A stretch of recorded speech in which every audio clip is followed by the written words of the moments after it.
Sean bienvenidos y bienvenidas a una nueva emisión de 8 en punto. Carlos Monterrosa les saluda, miércoles 9 de junio del año 2021. Vamos a hablar sobre los alcances en la legalización del uso del Bitcoin en el país. Vamos a dividir el programa en dos partes y en esta primera parte le damos la bienvenida a Óscar Cabrera, economista, presidente de FUDESEN y actualmente coordinador del programa de doctorado en Ciencias Económicas de la Universidad de El Salvador. Buenas noches, Óscar, qué gusto que nos acompañe, bienvenido. Buenas noches, Carlos. Un saludo a la población que nos ve pues en este momento. Gracias por estar con nosotros, Óscar. Creo que es importante y una de las finalidades de este programa es aclarar a la audiencia o darle diferentes criterios o elementos de juicio para entender la decisión que se tomó hace pocas horas en la Asamblea Legislativa respecto al Bitcoin. Entonces, le pediría, y lo vamos a hacer de la manera más didáctica posible, para que los amigos y amigas que nos acompañan en este momento pues puedan conocer sobre esto. Y empiezo con algo bastante básico, Óscar. ¿Qué son las criptomonedas?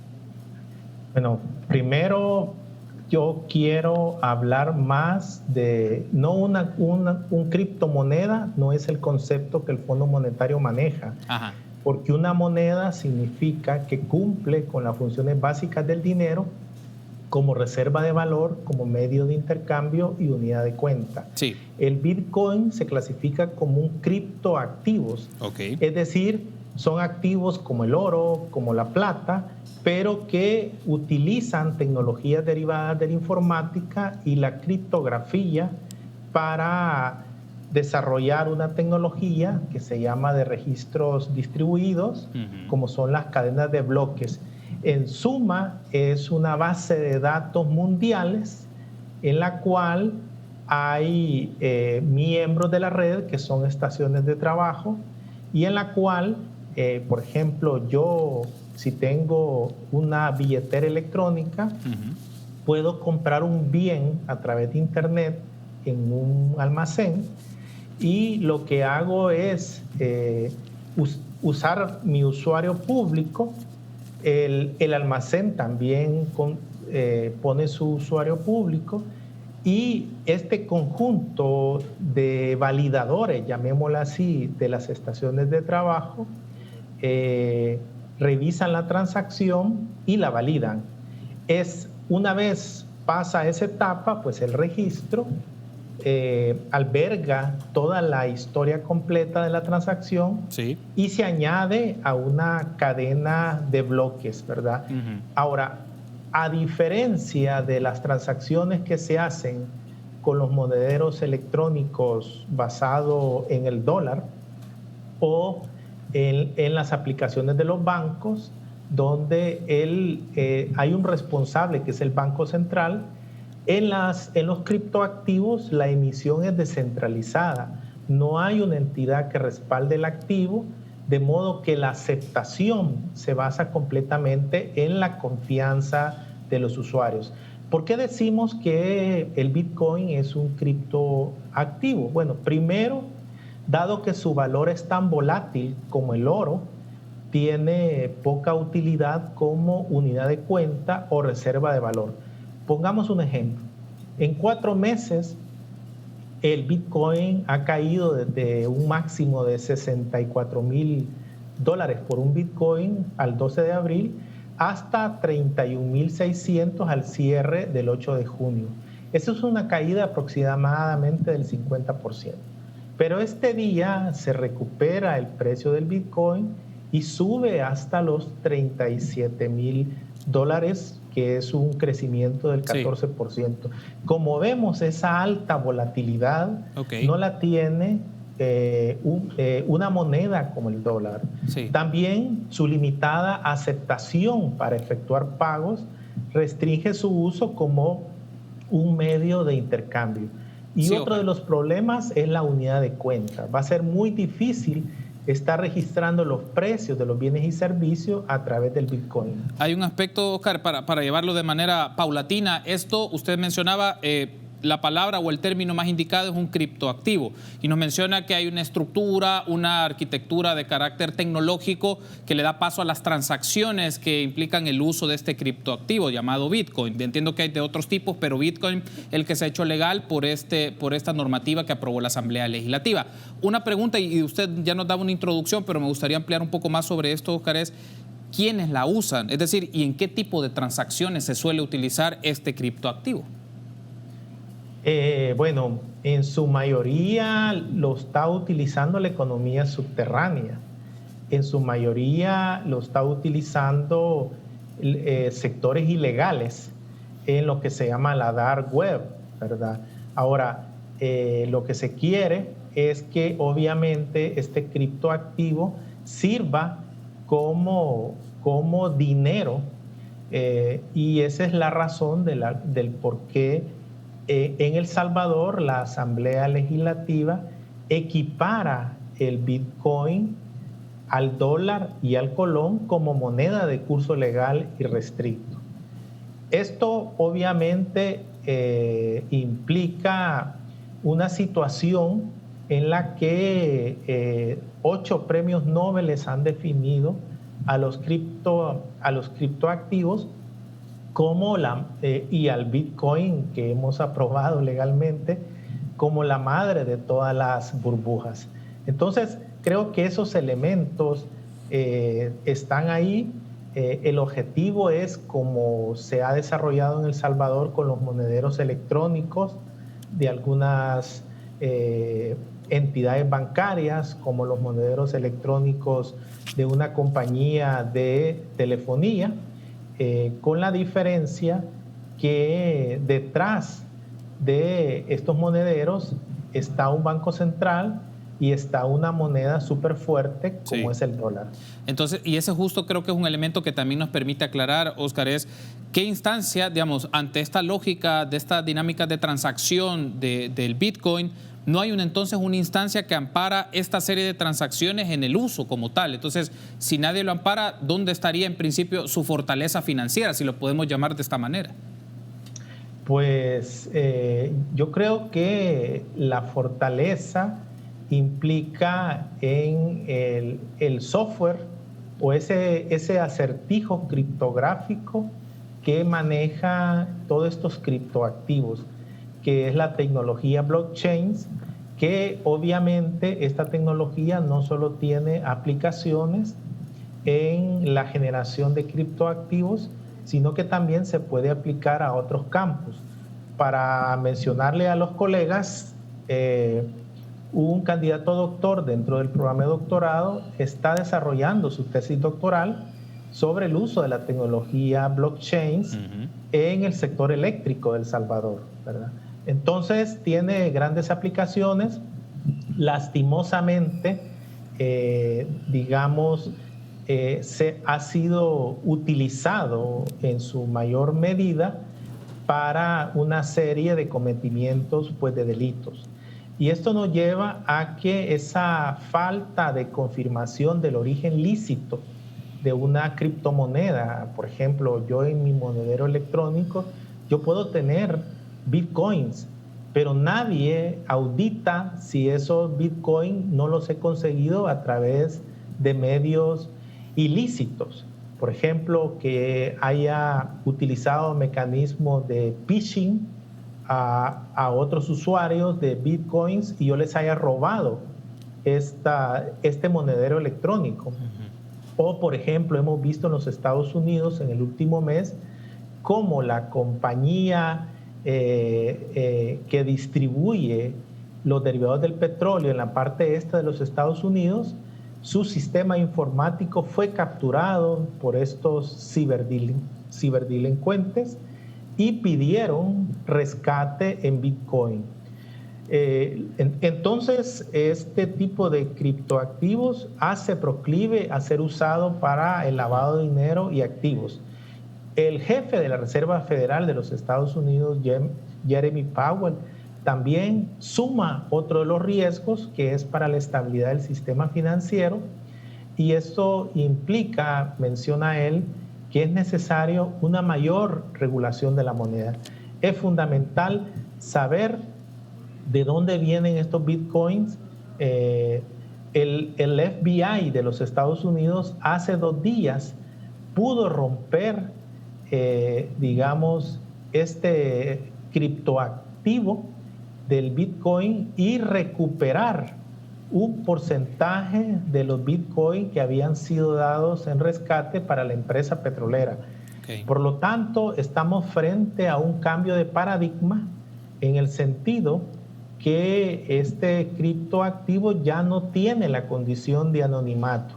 Ya las entidades internacionales como el FBI, como el Departamento del Tesoro, como la Reserva Federal, incluso los bancos centrales, ya pueden tomar carta sobre la supervisión. Esto creo que es muy importante que la población lo conozca y obviamente aquí hay una contradicción, Carlos, en el sentido que en El Salvador, primer país del mundo que se aprueba el Bitcoin como moneda de curso legal, cuando las criptomonedas nacen de una visión libertaria de jóvenes que no toleran que los bancos centrales emitan dinero, que no toleran que puedas tú comprar a tu libre elección los criptoactivos.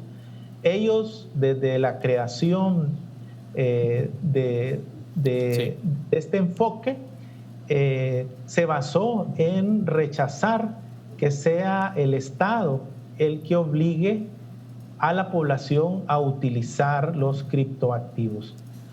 Muy bien, tengo que hacer la primera pausa, Oscar, y al regresar seguimos ampliando estos temas. Se han discutido algunos elementos en los medios de comunicación y en las redes sociales y creo que vale la pena ponerlo en perspectiva para las personas que nos acompañan, es decir, el tema de la especulación, la volatilidad.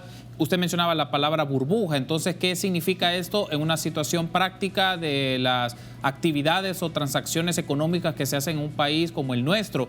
¿Quiénes lo pueden hacer? Hay personas que pueden decir, no lo quiero utilizar. Es decir, ¿qué significaría estos escenarios y estas condiciones al momento de ya tener vigencia este marco legal? Recuerde que usted puede interactuar con nosotros a través de las plataformas digitales. Preguntas, comentarios o reacciones, pues ahí están los espacios de Twitter y Facebook. Ya volvemos.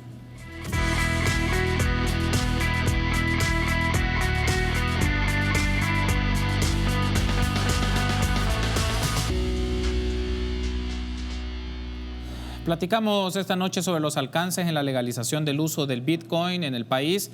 Esta primera parte nos acompaña Óscar Cabrera, economista, presidente de FUDESEN, coordinador del programa de doctorado en Ciencias Económicas de la Universidad del Salvador. Óscar, un aspecto es porque sin duda hay muchas preguntas y este tema lo vamos a seguir desarrollando en el transcurso de las semanas, pero para efectos de aclarar, contextualizar y que la gente conozca por lo menos de primera instancia qué significa esto que se ha aprobado y cómo se traslada a las actividades y a las prácticas cotidianas de las personas a nivel económico como a nivel financiero, hay un asunto que quiero consultarle. Se ha mencionado, y usted también hacía énfasis un poco el tema de la especulación y volatilidad que tiene este criptoactivo, es decir, el caso del Bitcoin. Con esas características de especulación y volatilidad, ¿cómo pueden afectar a la economía de nuestro país en el día a día, en las transacciones, en las transferencias, en el comercio que hacen las personas, desde que pueden ir a una tienda, que pueden ir a un servicio muy específico, que pueden ir a cualquier lugar, y ahora esta moneda eventualmente, cuando se sancione y se implemente, va a ser parte también de esas actividades de transacción? Bueno, dentro de 90 días la población salvadoreña va a sufrir de manera directa la burbuja financiera que se ha creado con el Bitcoin. Esta elevada volatilidad la vamos a sufrir, por ejemplo, si una familia en Estados Unidos transfiere el equivalente a $100 en Bitcoin, una vez recibido por la familia aquí en El Salvador, va a reflejarse probablemente que por la ley de la oferta y la demanda, que el valor de los $100 se le haya reducido a $50. O en el mejor de los casos, dado la euforia que pudo haber dado en ese día, que el valor de los $100 haya subido a 150. O sea, aquí hay un albur, no sabemos hacia dónde va a ir dirigido la volatilidad. Lo que sí, que tarde o temprano vamos a tener impactos negativos o o impactos positivos. Sin embargo, esto sí creo que va a generar un impacto en el poder adquisitivo de los hogares. Igual va a suceder en la compra de bienes y servicios por parte de la población cuando el precio de los bienes y servicios sea expresado en Bitcoin, como lo define el artículo 3 de esta ley, ¿verdad? Entonces, ¿qué pasará con la obligación de fijar los precios en dólares y en Bitcoin? Eso va a provocar problemas de redondeo, de inflación. Recordemos cuando se implementó el dólar en el 2001, en donde hubo dentro del marco normativo una obligación que cuando yo llegaba a un comercio estuvieran las tablas en colones y en dólares de los precios de los bienes. Aquí va a ser un poco más complicado, dado que el colón y el dólar eran más estables, 8.75 por dólar. Aquí no, aquí estamos viendo que en tiempo real el tipo de cambio del Bitcoin con el dólar va fluctuando demasiado.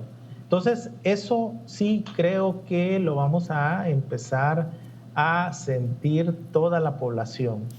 Y por otro lado está el riesgo, Carlos, sí, que dada digamos, la baja educación financiera, que a mí me puedan robar si yo sin querer, digamos, un ciberdelincuente me robe a mí mi billetera electrónica, ya sea que la tenga en mi celular o que la tenga en mi computadora. ¿Quién va a responder si a mí me roban, digamos, mis ingresos? No hay un banco central que me pueda responder por este dinero.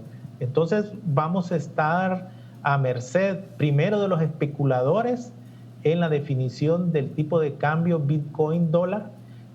Recordemos que los precios son definidos entre la ley de la oferta y la demanda, pero esto no es real. Detrás hay grandes especuladores, grandes entidades financieras que están primando porque suba el valor del Bitcoin o porque baja. Sí. O una noticia que Donald Trump está en contra del Bitcoin cae.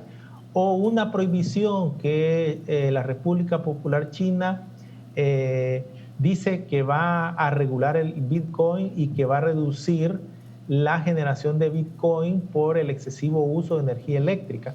Toda esta serie de variables ya las hemos sufrido con el precio del oro. Hemos visto cómo el precio del oro es tan volátil que obviamente sirve más que todo como un activo de inversión para aquellos hogares que tienen niveles de ingreso elevados, sí, y que van a tener esas inversiones en el mediano plazo.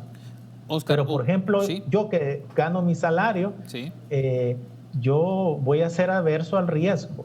Y hay una ley en economía, que es la ley de Gresham, que menciona que si hay dos monedas que están compitiendo, la población es racional y va a optar por la moneda más estable, va a optar por la moneda más fuerte y por la moneda que está respaldada. Entonces, lo más probable es que la mayoría de las transacciones comerciales y financieras que hagan los salvadoreños van a ser en dólares. Oscar, un aspecto aquí es, y hemos hablado un poco de lo que significarían las transacciones cotidianas de las personas en este país en adquirir ciertos bienes y servicios, pero esto lo quiero formular pensando, y por su experiencia como al haber sido presidente del Banco Central de Reserva, ¿qué significa el uso del Bitcoin, o sea, sus implicaciones de usar este criptoactivo en las finanzas públicas? O sea, que esto sea parte de las transferencias o de las actividades que realiza el Estado en el marco de las finanzas públicas. Sí, bueno, usualmente cuando las instituciones públicas que están amparadas por la ley de la administración financiera del Estado pueden emitir y contratar obligaciones en otras monedas, que en este caso sería el Bitcoin, pero obviamente tienen que estar cubriendo ese riesgo cambiario. Y en El Salvador, ninguna entidad bancaria ofrece en este momento productos financieros para cubrir ese riesgo cambiario como son las opciones, como son los futuros, ¿verdad? Como si existen en los mercados cambiarios de monedas fuertes internacionales. Entonces, acá se limita grandemente la efectividad de que el Bitcoin sea una moneda de curso legal irrestricto. Y por otro lado, también nos lleva a otra temática, y es la ley facilita que nosotros podamos pagar nuestras obligaciones tributarias en Bitcoin.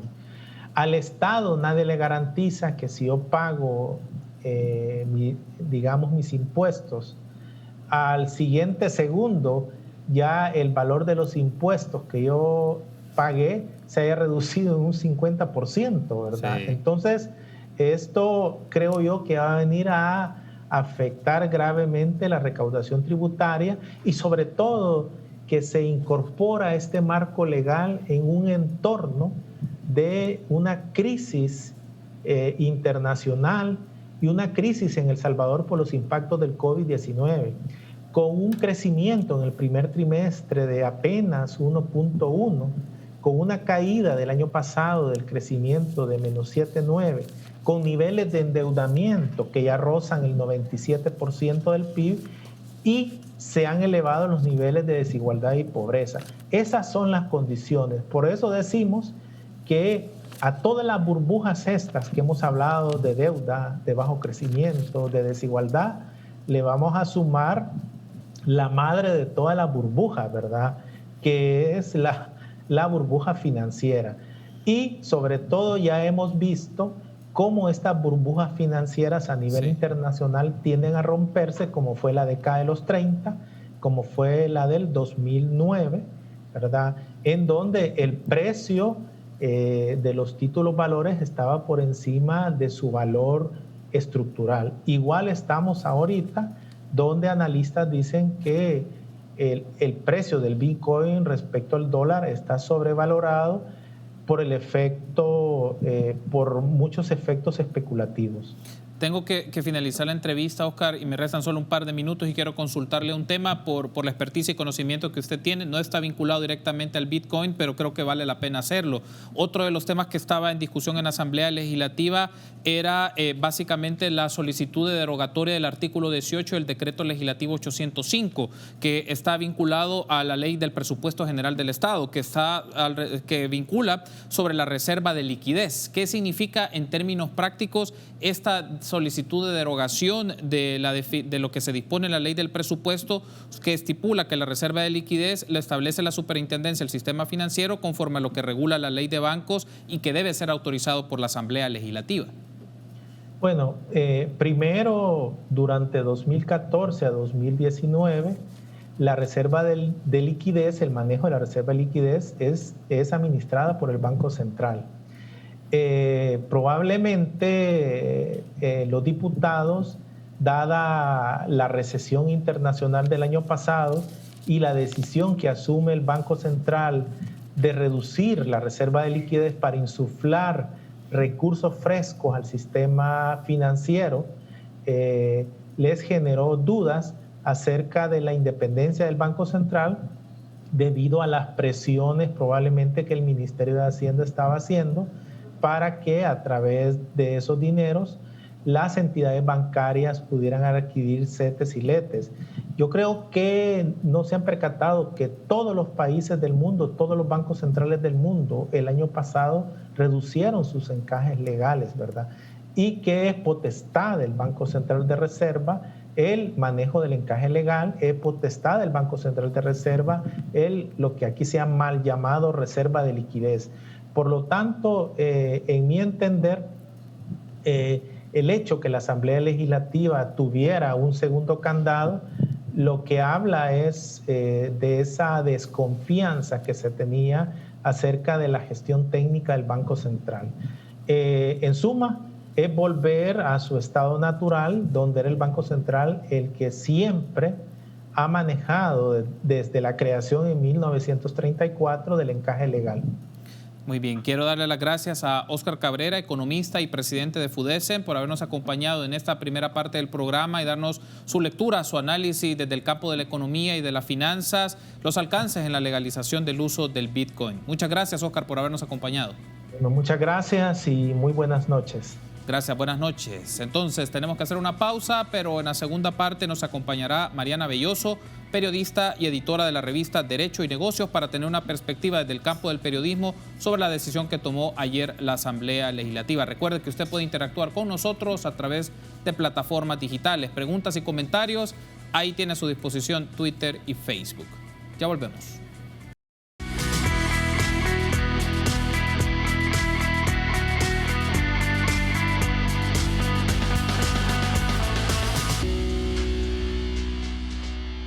Muy bien, como lo habíamos anticipado en esta segunda parte del programa, vamos a hacer una lectura desde el campo periodístico con énfasis en economía y le damos la bienvenida a Mariana Belloso. Ella es periodista y editora de la revista Derecho y Negocios. Mariana, bienvenida, qué gusto que nos acompañe.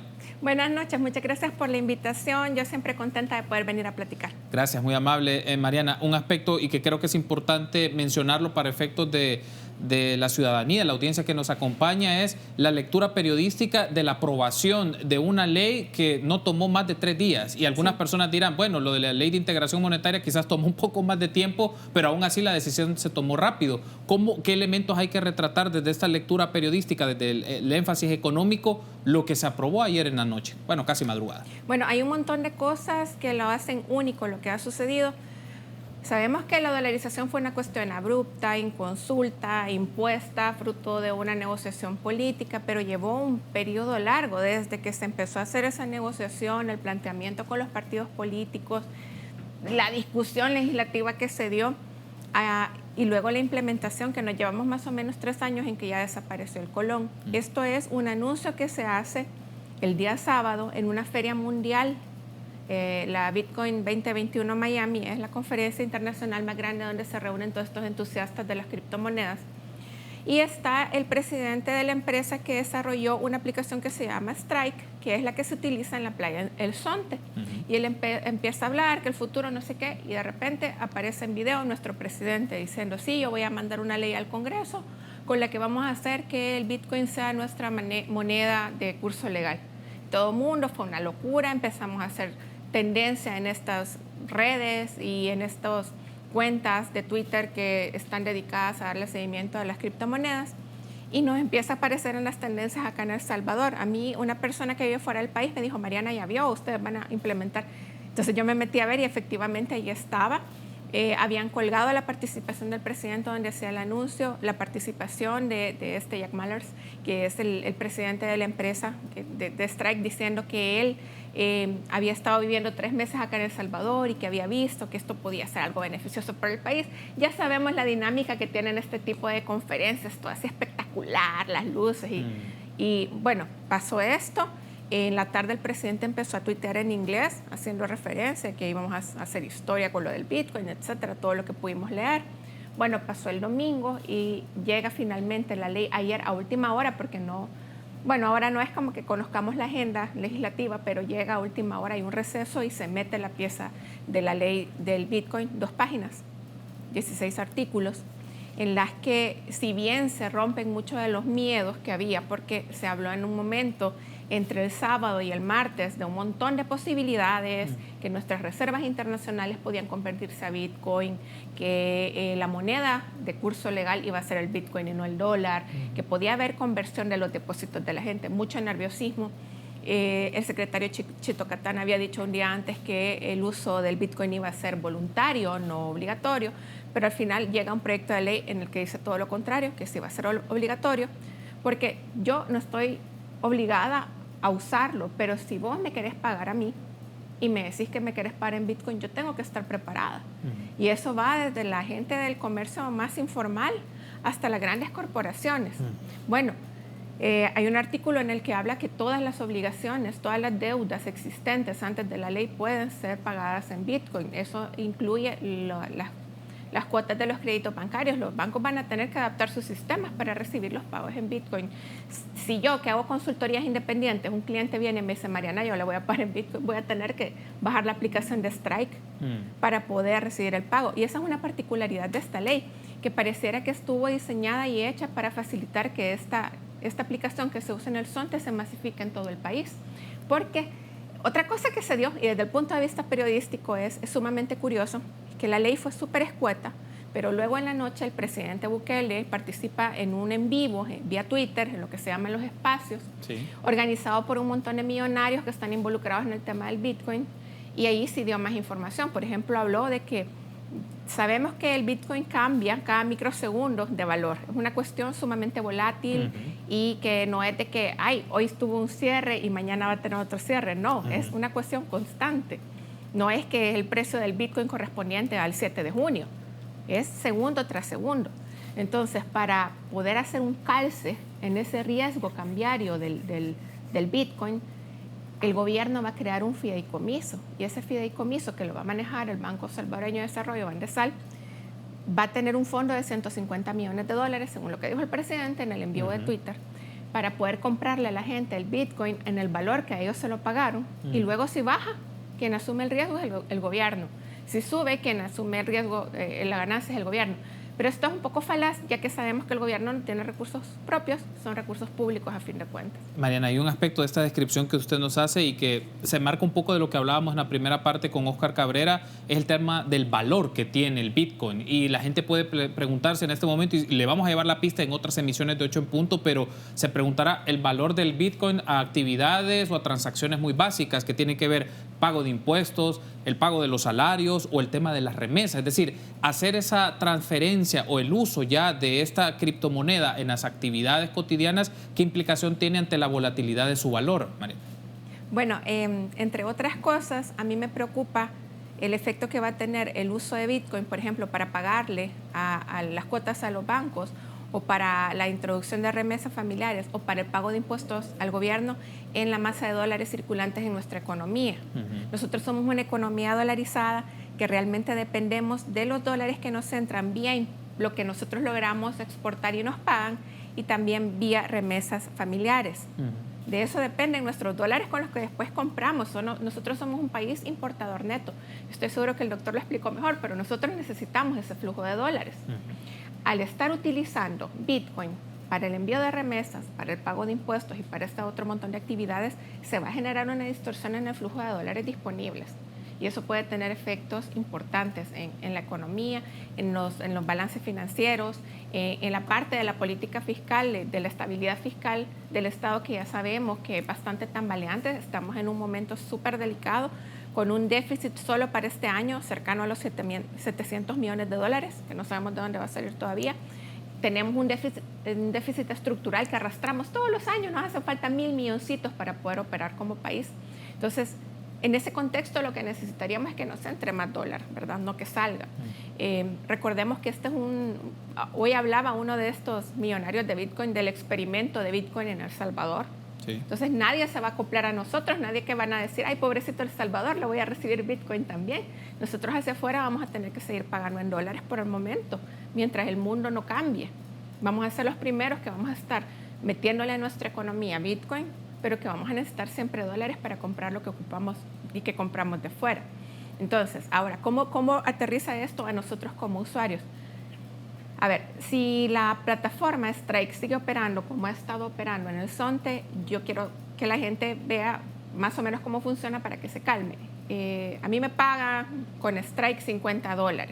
Entonces, la plataforma me lo lee como una paridad de moneda 1 a 1. Entonces, no es que me metió el equivalente a Bitcoin y cuando yo lo quiero ir a cobrar ya bajo de precio, sino que realmente eso me lo blinda en los $500, digamos, que me mandaron de fuera para poder cobrar los $500. Esto es lo que ha ofrecido la plataforma para evitar ese riesgo de que se devalúe. Ahora, si hay gente, y yo conozco casos de gente que invirtieron $200 en Bitcoin y ahorita esos $200 que andaban en su billetera son 120. Porque sabemos que en los últimos meses el precio del Bitcoin bajó de $65,000 a $32,000 hoy. y a medida que los gobiernos intervienen más y que le ponen más bloqueos y que les ponen más limitaciones, va bajando su valor. Sí, el fin de semana, de hecho, coincidente con el anuncio que hizo el presidente Bukele, hubo una intervención policial con algunas casas de estas exchange, casas de cambio que trabajan con criptomonedas en el Reino Unido, porque las autoridades determinaron que no cumplían con los requerimientos para prevenir el lavado de dinero. Entonces los han intervenido y eso hizo que el precio se viniera para abajo. Y esas cosas pasan todos los días. Antes de hacer la pausa, Mariana, pero creo que ha hecho mención sobre un caso que tal vez ha conocido, el tema del Sonte, y que usted hizo la descripción, y lo que a mí me genera esta inquietud de consultarle, Mariana, es ¿cuál es el riesgo de generalizar en función de un solo caso? Es decir, de haberlo aplicado en una jurisdicción muy particular, con una dinámica económica local muy particular, también marcado por el turismo y otras cosas, la generalización de un caso para tratarlo de aplicar o aplicarlo para todo el territorio. Bueno, dos cosas. Primero, en el caso del Sonte no es una política pública, ni siquiera una política municipal, es una dinámica de compraventa, un medio de pago. O sea, si acaso hubiera instaurado el Bitcoin como un modo de pago adicional, no hubiera problema, pero hay una obligatoriedad por ley. Eso lo convierte en política pública. O sea, por política pública es obligación recibir Bitcoin. Eso cambia toda la dinámica. Y el hecho de que involucre al sistema bancario, el hecho de que involucre al aparato del Estado que puede agarrar Bitcoin en pago de impuestos, por ejemplo, la posibilidad de que le estén pagando a sus salarios a la gente con Bitcoin, le cambia todo el enfoque. Eso desde el punto de vista de las implicaciones económicas, pero además hay una perspectiva técnica. Esta plataforma solo funciona actualmente en Estados Unidos y en El Salvador. Tiene usuarios en Estados Unidos y tiene usuarios en El Salvador. En otra parte del mundo no se puede descargar. Y otra cosa importante es que dentro de Estados Unidos, en Nueva York, no se puede descargar, porque Nueva York, ya sabemos que es centro financiero por excelencia, tienen regulaciones bien duras, bien estrictas, que no permiten que esta plataforma se use. Tengo que hacer la pausa, Mariana, pero al continuar en el último segmento abordemos esto en función de esta pregunta.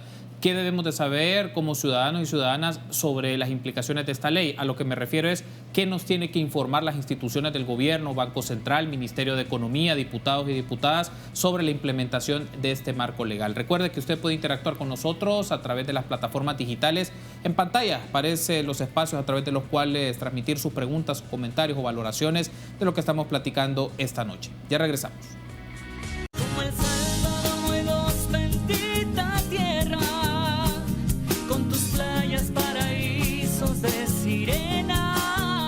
Muy bien, quiero pedirle rápidamente a producción si nos puede poner en pantalla declaraciones de diputados sobre la decisión que se tomó ayer en la Asamblea Legislativa para tenerlo como referencia. Escuchemos. Hay miles de personas en el mundo que tienen miles de millones de dólares en Bitcoin y nosotros queremos que vengan. Rastrear el origen de los Bitcoins es altamente difícil y precisamente por eso algunos países han prohibido esto por el tema del lavado de dinero. Bueno, son algunas de las declaraciones que se brindaron, pero el tema, y creo que es importante desmitificar esto, Mariana, es de lo que se ha dicho en la plenaria, qué asuntos son verídicos y qué asuntos son falsos. Bueno, primero hubo diputados que dijeron que no era obligatorio el uso de Bitcoin cuando vemos explícito en el artículo 7 de la ley que sí es obligatorio. Otra cosa que creo yo que es importante tener en cuenta es que esta es una ley especial. ¿Qué significa que es una ley especial? Que si en algún momento uno de esos artículos entra en controversia con otra ley ya vigente, la otra ley se deroga para que ésta predomine. Eso es súper importante, porque al principio de la misma ley se hace referencia a la ley de integración monetaria, que los salarios, etcétera, se pagan con colón o con dólar. Pero entonces ahora estamos hablando de que se pueden pagar también con Bitcoin, y aunque la ley de integración monetaria no menciona el Bitcoin, como esta es una ley especial, está por encima de la otra. Eso por un lado. A ver, ¿qué es lo otro que pasa? ¿Para qué queremos nosotros que vengan miles y millones de dólares en Bitcoin acá si no nos los van a regalar? Queremos funcionar como una gran casa de cambio, porque por el momento hay tres formas de obtener Bitcoin. O los compro con dólares, o yo vendo un producto o servicio y digo que acepto Bitcoins como pago, o hago minería, que es estar en una computadora resolviendo problemas matemáticos todo el día o tener mi servidor ahí corriendo hasta que finalmente logro, y por ese trabajo a mí me pagan Bitcoins los desarrolladores de la criptomoneda. Pero ahora que yo tengo esos Bitcoins, ¿qué los hago? ¿Cómo los convierto en dólar? La única manera de convertirlos en dólar es que alguien me los compre o ir y comprar algo a alguien que me acepte Bitcoin. Pero convertir fácilmente, o sea, no es fácil convertir Bitcoin a efectivo. ¿Queremos nosotros hacer eso? Una plataforma para que todos los millonarios de Bitcoin cambien. Ahorita lo que estamos viendo es ya que algunas plataformas, por ejemplo, de bienes raíces, están ofreciendo casas en la playa en El Salvador, que los vendedores están aceptando Bitcoin. Entonces eso va a tener algún efecto. Bueno, yo ya estoy investigando cómo está el tema de los precios de las propiedades de playa a partir de este anuncio, porque sí va a tener un efecto. Y son inversiones que al final no te generan valor agregado, ¿verdad? El tipo de perfil de inversionista de Bitcoin es gente que lo compró, va a esperar a que esté suficientemente caro para venderlo, porque sabemos que además es cíclico, que va a volver a caer. A ver, ¿qué otra cosa mencionábamos? Lo que debe saber uno como personaje común y corriente, como ciudadano del día a día. Varias cosas. Primero, tiene que estar preparado. Si usted vende algo, tiene que estar preparado para cobrar con Bitcoin. Vamos a tener que esperar por el momento a que el Banco Central y la Superintendencia del Sistema Financiero desarrollen el reglamento de la ley. Sí. Tienen 90 días para hacerlo y ahí van a tener que dejar específico todo. En esos 90 días, cuando ya esté vigente la ley, el gobierno tiene que tener lista la plataforma que va a desarrollar junto con esta empresa que mencionábamos, Strike, sí, la que ya tiene su aplicación en el SONTE. Entonces, hay que estar como muy atentos, muy informados para ver cuál es la aplicación que yo voy a tener que bajar para poder cobrar en caso de que yo venda algo, producto, servicio, lo que sea. Tengo que estar preparado. Otra cosa, no se deje llevar. Ahorita ya empezó un montón de estafadores a decir, yo te ayudo, te aconsejo para que ganes con Bitcoin, y andan ofreciendo, y estas son estafas. Entonces hay que tener mucho cuidado. ¿Cómo caen estas estafas? Caen vía WhatsApp, caen vía correo electrónico, caen en redes sociales, y caen también vía calendario. En el calendario dice, y de hecho el sujeto, el subject de la invitación es, así negocia Nayib Bukele, este es el secreto de Nayib Bukele para hacerse rico, y le tiran la invitación a participar en esos esquemas de inversión que son totalmente dudosos y fraudulentos. Para este cambio que se viene no es necesario tener bitcoins, no es necesario comprar bitcoins. O sea, si de repente alguien viene y te dice, prepárese, yo le vendo sus primeros $10 de Bitcoin para que esté. Eso no es cierto, no es necesario. En todo caso, va a ser necesario tener una plataforma para poder cobrar en Bitcoin si a alguien se le ocurre que me va a pagar en Bitcoin. Hay un aspecto, Mariana, que se mencionaba también en otros medios a nivel internacional, porque dentro de los noticieros y los espacios especializados en finanzas, pues ha sido el tema del fin de semana y se mantiene, pero se mencionaba un poco el tema que, en principio, uno de sus beneficios se alegaba era que podría disminuir los pagos de comisiones para las personas que envían remesas de los Estados Unidos a El Salvador. Sí. ¿Qué tan cierto es esto? O más bien, ¿qué elementos hay que ver o las letras pequeñas de este tipo de mensajes que se suelen hacer? Es cierto, porque las transferencias con este tipo de plataformas son más inmediatas. No es que yo se lo puse a mamá, vaya a ver si ya mañana le cayó, es instantánea. Y sí, las comisiones suelen ser más bajas que las que cobran normalmente los sistemas a los que estamos acostumbrados para envío de dinero. ¿Qué efecto puede tener? Lo que ya hablábamos, nosotros necesitamos ese flujo de dinero acá, porque a diferencia de otras aplicaciones en las que lo que circula es dólar, con transferencias, pero siempre dólar, acá hay un cambio.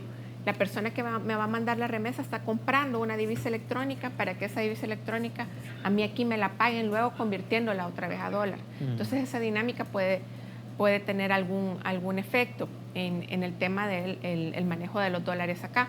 Porque otra cosa que yo le escuché a algunos de los promotores de esta aplicación es, ¿y para qué va a sacar los dólares? Mejor ándalo allí en su wallet y paga todo con su... O sea, al final el objetivo de ellos es ese, porque así los dólares nunca salen de allá.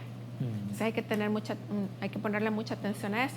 Otra cosa que dijo el presidente hoy es que pone a disposición de los mineros internacionales de Bitcoin la producción geotérmica de acá. Nosotros tenemos una empresa geotérmica que es 100% del Estado ahora, 99.99% del Estado, la Geo. En su momento esta fue una asociación entre el gobierno y una empresa italiana que se llamaba Enel, pero todo ese tiempo ha estado produciendo un 23% de la energía que consumimos acá. Siempre se habló de un tercer pozo en Berlín y que los pozos en Aguachapán, etcétera. Esta generación utiliza el calor del suelo, sabemos de los famosos ausoles, sí, Entonces de ahí es que con el vapor se mueven las turbinas, etcétera, y se genera energía.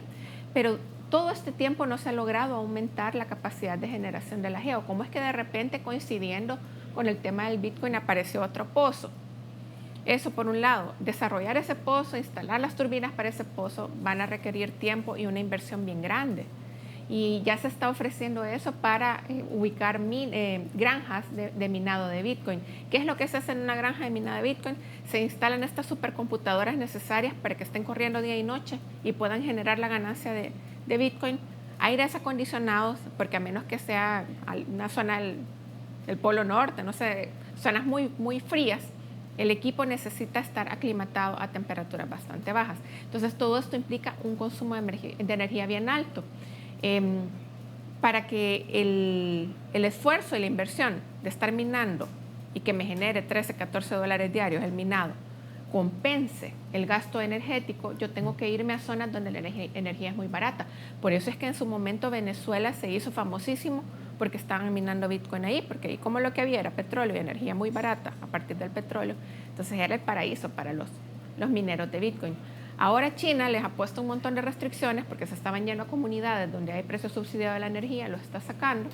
Y acá les estamos ofreciendo darles nuestra energía geotérmica, ¿verdad? Eso es otra cosa que hay que ponerle atención, porque si en algún momento se instalan, consumen demasiada energía y se reduce la oferta disponible, el precio va a aumentar, y no va a aumentar solo para ellos, va a aumentar para todos. Antes de finalizar, Mariana, porque hay otro asunto y eso se lo planteaba Oscar y me gustaría escucharle sobre ello, específicamente es qué implicaciones tiene en las transacciones de las finanzas públicas, es decir, las actividades financieras que hace el Estado, ya sea con la banca nacional o con privada y con la banca internacional, el utilizar esta criptomoneda. Bueno, la banca internacional no la vamos a poder pagar en Bitcoin, pero sí, según las posibilidades que deja abiertas esta ley, que está tan general, a proveedores les puede pagar el Estado en Bitcoin. O sea, todos estos proveedores que se están quejando, que los camiones que anduvieron repartiendo los paquetes solidarios, les podrían pagar en Bitcoin. La gente que trabajó en los suministros de los paquetes escolares les podrían pagar en Bitcoin.